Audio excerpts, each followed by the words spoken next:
ஒரு நாள் பள்ளியில் மதிய உணவு நேரம் வந்தது. எல்லா குழந்தைகளும் தங்களுடைய உணவு பெட்டியை திறந்து சாப்பிட ஆரம்பித்தார்கள்.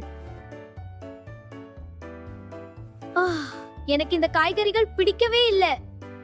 ஆனால் அனு மட்டும் சாப்பிடாமல் அமைதியாக அமர்ந்திருந்தாள். அனு, ஏன் சாப்பிடவில்லை? மிஸ், எனக்கு காய்கறிகள் பிடிக்காது. அப்படியா? சரி, நாம் பார்க்கலாம். குழந்தைகளே, காய்கறிகள் நம் உடலுக்கு மிகவும் நல்லது. நாம் தினமும் காய்கறிகள் சாப்பிட்டால் நம் உடல் பலமாகும்.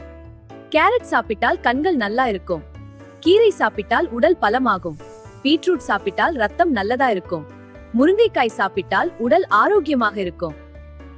ஆஹா, காய்கறிகள் இவ்ளோ நல்லதா? இந்த கேரட் ரொம்ப நல்லா இருக்கு. இந்த கீரையும் சுவையா இருக்கு. சில நாட்கள அனு மிகவும் ஆரோக்கியமாகவும் உற்சாகமாகவும் இருந்தாள். இந்த விளையாட்டு மிகவும் வேடிக்கையானது. ஆமா அனு, நாம் இன்னும் வேகமாக ஓடலாம். நாம் தினமும் காய்கறிகள் சாப்பிட வேண்டும். அப்போதுதான் நம் உடல் ஆரோக்கியமாக இருக்கும்.